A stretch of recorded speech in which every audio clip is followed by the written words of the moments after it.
Nacional. Tenemos una placa para compartir con ustedes y vamos desglosando cada una de estas claves y por qué es tan importante, ¿no? A ver, vamos punto por punto. El primer punto, el préstamo se incrementa de 50.000 a 57.100 millones de dólares. Primera pregunta que les hago a los tres. ¿Era lo esperado o es menos de lo esperado? A ver, desde Hacienda se decía que iba a ser entre 3.000 y 5.000. Desde el Banco Central se pensaba que iba a ser entre 15.000 y 20.000. Esto, bueno, es 7.100. Creo que es un buen número. Ya 50.000 millones en junio, cuando se dio ese número, era un número bastante interesante. Este número también, este es el máximo préstamo que hizo en la historia el Fondo Monetario. Sí. Y Macri es el primer presidente argentino que recibe tanto monto. Debería alcanzar. El tema es que acá no es un problema económico, sino es un tema de confianza, de si le creen o no al gobierno que ya este dinero es suficiente para saldar las dudas de financiamiento. ¿Alcanza con esto, Manuel? Yo creo que sí. Yo creo que, como decías vos, está en línea con lo que el mercado esperaba. Nadie internacionalmente pensaba que nos iban a prestar tanto. Creo que un poco la audacia del ministro fue lograr un fondo enorme en relación a lo que se les presta a otros países usualmente. Sí. Y por lo que uno ve en el plan financiero, aparentemente alcanzaría hasta incluso 2020. Hasta 2020. Sí. Bien, vamos con el segundo punto del acuerdo con el fondo, lo que se ha conocido hoy, la segunda clave en este caso. Los desembolsos pasan de 6.000 a 13.400 millones de dólares en 2018 y de 11.400 a 22.800 millones de dólares en 2019.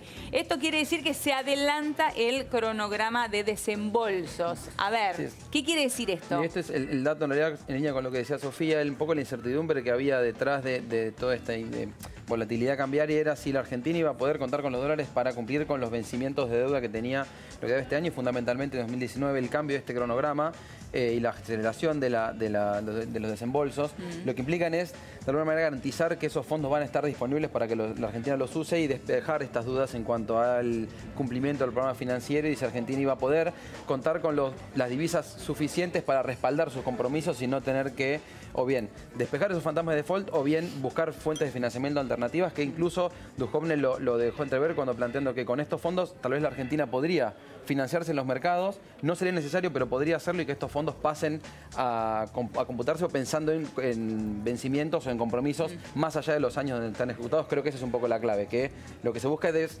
barrer con esa desconfianza y la incertidumbre en cuanto a la posibilidad de pagar esa deuda. Ahora, se adelanta el cronograma de desembolso, pero siempre a cambio de algo, ¿no? O sea, el Fondo Monetario va a realizar un desembolso, pero a cambio de esto también va a controlar que se estén cumpliendo las metas. Esto dijeron también. Sí, seguramente lo que dijo el ministro fue que en la medida que Argentina logre cumplir las metas comprometidas, que aparentemente siguen siendo las mismas que se pautó anteriormente, salvo que nos enteremos ahora en la lectura que hay algo nuevo, el dinero, inmediatamente ya va a estar disponible para ser usado discrecionalmente, en principio, ¿no? Es decir, no tiene condicionamientos.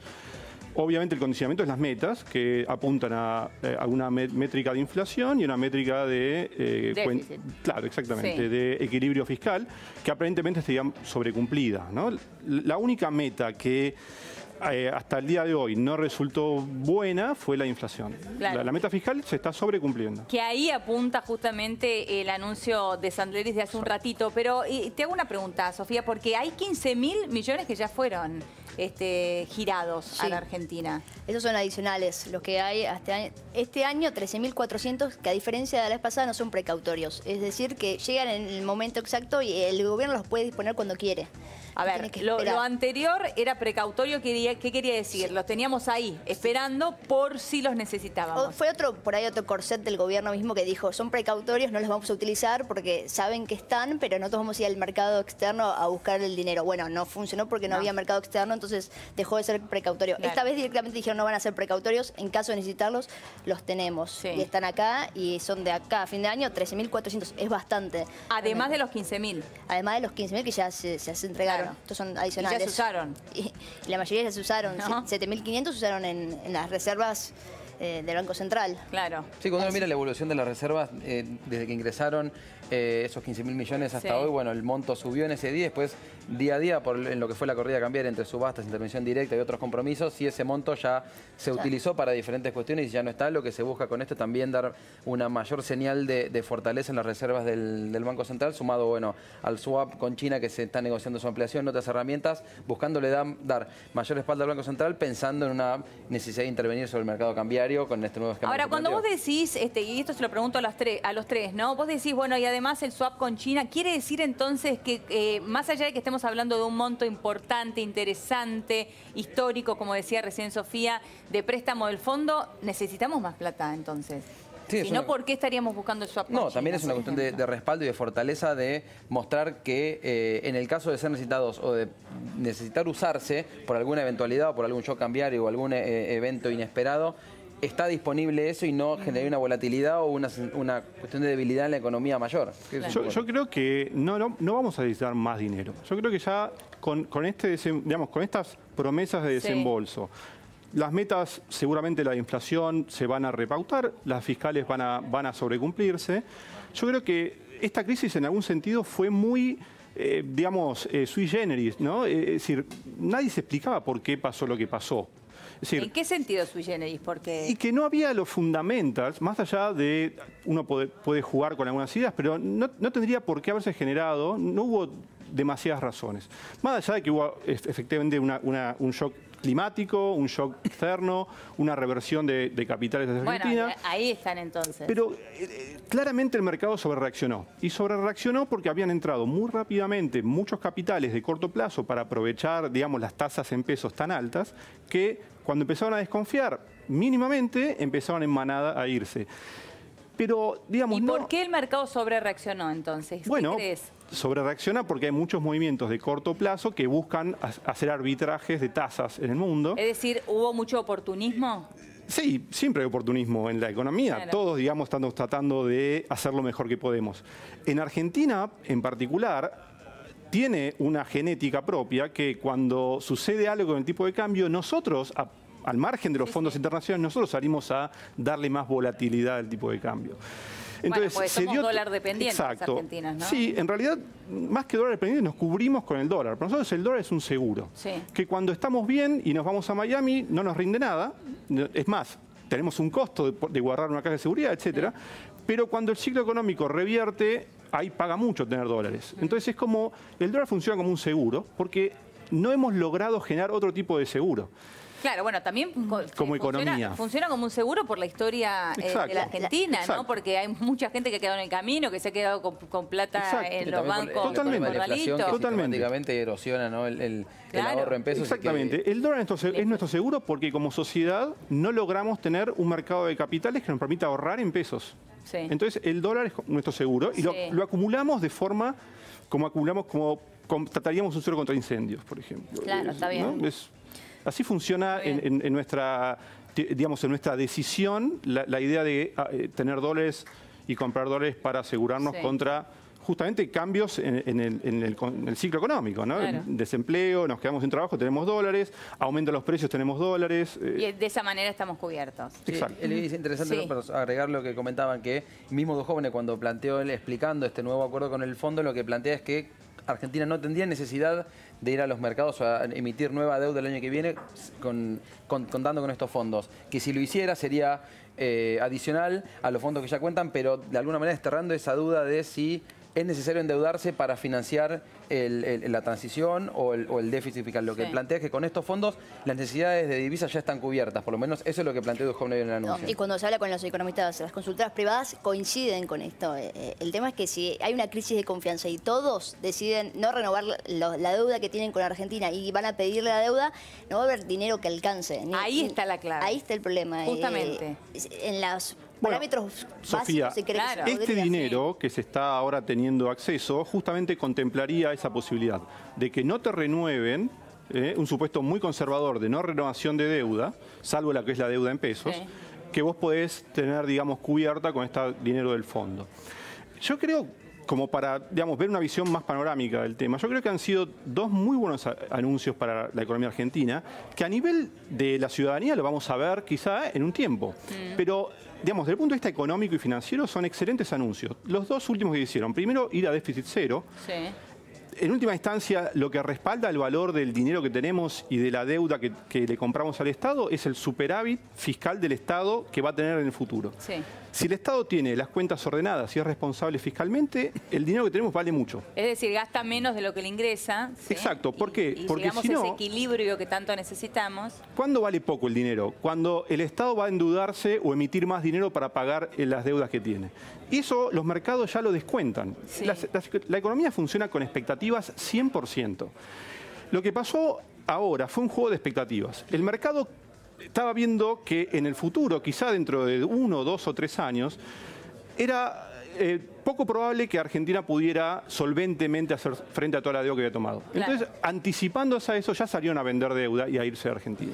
Vamos a la tercera clave del acuerdo con el fondo que se ha anunciado en el día de hoy. Allí está, los fondos no tienen carácter precautorio, sino que podrían ser utilizados cuando se requieran, cuando se necesite. Es lo que decía Sofía hace un ratito, ¿no? Así que vamos a la placa número 4, el cuarto punto clave del día de hoy. Se reemplazará el esquema de metas de inflación con un control de los agregados monetarios. Vamos a hablar justamente de este tema, ¿no? ¿Qué quiere decir que se va a reemplazar el esquema de meta de inflación con un control de los agregados monetarios? A ver. Bueno, esto puede ser bastante técnico. Hay dos grandes reglas de política que se usan Sí. en los bancos centrales, que se llaman anclas nominales. O tres, pero acá se probaron dos últimamente, y la tercera era el tipo de cambio fijo tipo convertibilidad, que esa aparentemente se descartó. Las dos que usualmente se usan en los países es o controlar cierta tasa de interés nominal de algún bono del Tesoro o del Banco Central. Entonces el Banco Central se fija a ver cómo anda esa tasa día a día, tiene una tasa de referencia, que era lo que se estaba haciendo en la era de Sturzenegger. Sí. Se había optado por metas de inflación con el ancla, es decir, lo que se trataba de intervenir a tasa de interés nominal. Eso, por algunas razones que son las que estamos viendo ahora, no dio resultado. No funcionó. Por alguna, habría que investigar por qué eso no funcionó. Yo tengo mi explicación. Y la segunda alternativa de regla es controlar la cantidad de dinero que hay en la economía. Y eso es lo que dijo Sandleris en el día de hoy. Sí, Vamos aparte, a controlar la cantidad de pesos circulantes en la economía. Sí, y aparte, hay muchos agregados de pesos. Sí. Lo que van a controlar ahora es la base monetaria, es decir, es la cantidad de dinero realmente circulante. Porque después tenés lo que llaman otros agregados, por ejemplo, las cuentas a la vista. Está bien, pero vayamos con lo que dijo, para no marear. Exacto, van a controlar la base monetaria. Sí. Es decir, y quieren que no crezca nada de acá a julio del año que viene. 0%. 0%. Es decir, es recontra restrictivo, pero creo que está en el buen camino. Si uno también, no se puede analizar una regla monetaria sin una regla fiscal. Entonces, si el Ministerio de Hacienda se compromete a tener déficit fiscal cero, por lo menos primario, y por otro lado el Banco Central se compromete a no emitir dinero, yo creo que esas dos reglas son lo que necesitamos para empezar a estabilizar rápidamente la economía. Ahora, Manuel dice, ¿no? Que el dinero circulante en la economía crezca un 0% a julio del año que viene. ¿Qué quiere decir esto para el común de la gente? Y es un poco recesivo el tema porque va a haber menos, el costo de pedir dinero prestado va a ser todavía más caro porque va a haber menos dinero, no va a sobrar. Era algo que también lo esperaba el mercado, agregados monetarios, después de que las metas de inflación, se pusieron 3 metas de inflación, desde que llegó las primeras que había anunciado Pratgay cuando llegó el gobierno, después se volvieron a cambiar el año pasado en diciembre en esa conferencia de prensa conjunta, y ahora con el acuerdo del fondo se había puesto otras metas de inflación, más laxas, ninguna de las 3 se pudieron cumplir, entonces se esperaba que cambiaran el sistema de agregados monetarios. Lo que significa es que va a haber, bueno, al haber menos dinero disponible o más restrictivo, es que es un poco más recesivo que el de metas de inflación. Bueno, es decir que va a haber menos consumo, por ejemplo, para traducirlo en la economía doméstica de la gente, ¿no? Yo no estoy de acuerdo con eso. Para nada es cierto que si aumenta la cantidad de dinero, aumente la actividad económica. Digamos, por lo general, cuando aumenta la cantidad de dinero, si esa cantidad de dinero aumenta porque el gobierno emite dinero, eso va a precios, no va a aumentar el consumo. Bueno, es como un consumo ficticio lo que sí, sucede. En realidad la gente tendría más plata, pero también hay más inflación. Lo que pasa es que vemos que el dinero vale menos, entonces salimos corriendo a gastarlo. Pero eso es una locura, no es un consumo genuino. Entonces, yo creo que al contrario, estas medidas pueden incluso ser expansivas, porque si, digamos, se renueva la confianza, estamos ya viendo, otra cosa que hay que decir, es que esto no va a empezar mañana, porque ya estos últimos una semana, 2 semanas previas, el mercado se venía recuperando. Digamos, el tipo de cambio se había estabilizado, quizá con una intervención, digamos, más o menos agresiva del Banco Central, pero digamos, había un reflujo de inversión hacia Argentina, que uno lo podía ver en el Merval, por ejemplo, el índice de acciones, ha empezado a subir fuertemente, y en cierta confianza externa. Seguramente por esta expectativa de un acuerdo con el fondo. Entonces, esto ya venía más o menos levantando de hace un par de semanas. Creo que esto refuerza esa buena expectativa que se tenía. O sea que yo creo que incluso estas medidas pueden ser claramente. En lo financiero son excelentes. En lo económico va a haber que esperar un tiempito para ver las mejoras, porque muchas variables son rezagadas. El consumo, el empleo, hay que esperar. Vienen unos meses duros. Bueno, pero ahí está la clave. Ahí está la clave. Estos meses duros que vienen, porque la gente tiene que poder sostener esos meses duros, soportar esos meses duros. Pero la gente no tiene espaldas, ¿no? En ese contexto también, el año que viene, pensando en que hasta junio, esta meta de que no crezca la cantidad de dinero circulando, pensando que es un año electoral también, y qué impacto tiene en todo ese contexto, más allá de si es cumplible o no en términos concretos esto de mantenerlo, qué impacto tiene después también en el ánimo, en la economía cotidiana, pensando en los resultados que pueda pretender el gobierno en las elecciones del año que viene. Claro, tal cual. Eso estoy de acuerdo. Ahora lo que se abre es el panorama político y social, que ahí yo no soy, digamos, un experto para hablar, pero ese es el frente complicado. Yo creo que la parte macrofinanciera se empezó a resolver de forma exitosa. La ventana de oportunidad que se abre es cuándo va a empezar a ver, se va a notar la recuperación. Mi estimación es que a partir del segundo o el tercer mes del próximo año, febrero o marzo, se debería estar notando, si esto se estabiliza, una reacción positiva del consumo. ¿Vos creés que la recesión durará aproximadamente 6 meses? Yo creo que sí, es una buena impresión. Y después eso le abre al gobierno una ventana de oportunidad para, digamos, armar lo político de, ¿cuánto? 3, 4, 5 meses. Sí. Así que ahí se va a jugar, me parece. Si lo social se mantiene y lo político se negocia, bueno, lo económico va a empezar a acompañar, podríamos decir. Vamos a repasar la quinta clave del acuerdo con el fondo que se ha anunciado hace un rato nada más. Se mantendrá el régimen de tipo de cambio flexible. Lo que mencionó Guido Sandleris hace un ratito es que será un sistema de bandas. Habló de entre 34 pesos por dólar a 44 pesos por dólar y dijo que a partir... Bueno, él habló de zonas de intervención. Esa fue la palabra que utilizó, ¿no? Es así. Cuando el dólar cotiza entre 34 y 44 pesos, el Banco Central no va a intervenir. Va a flotar libremente. Ahora, acá está por ahí la duda de los economistas es qué pasa si el dólar supera los 44 pesos. El Banco Central solamente puede intervenir con ventas de 150 millones de dólares diarias. Eso dijo, Bueno, la duda que todos hacen es qué pasa si el dólar supera los 44 pesos, el Banco Central vende ese máximo 150 millones de dólares y el dólar igualmente sigue subiendo. Y requiere más, eso no lo puede hacer. En una volatilidad como tuvimos en estas semanas, la incertidumbre es justamente, bueno, si ocurre ese contexto, si esos 150 millones de dólares iniciales son suficientes. No sé si es una herramienta que basta para abastecer el mercado en un contexto donde se esté demandando más dólares de los que existen en el mercado. Claro. Manuel, ¿qué opinás? No, bueno, eso nadie lo puede saber hoy, porque obviamente si todos vamos con todos nuestros pesos a demandar dólares, el dólar puede llegar a un precio increíble. Pero yo creo que si estas medidas apuntaran la confianza, apuntaran las buenas expectativas, digamos, no tiene por qué llegar el dólar, por lo menos en el cortísimo plazo, toca estas franjas, y recordemos después que las franjas van a ir subiendo. Bueno, 44 no es tan alta tampoco, ya estamos hablando de un dólar 40, lo hemos tocado ya, ¿no? Es verdad que las bandas son flexibles, se van moviendo un 3%, una tasa de 3% mensual, se mueven diariamente a una tasa de 3% mensual. Volvemos a empezar que sí, es un tema de confianza. Si nadie va corriendo al dólar no debería llegar a 44. Pero bueno, fue un tema de debate, por algo el expresidente del Banco Central, Luis Caputo, dio un paso al costado porque él decía que había que intervenir cuando sea necesario para que el dólar no siga subiendo. De hecho, dijo que se podían hacer, si superaba los 44 pesos por dólar, se podían hacer ventas de hasta 150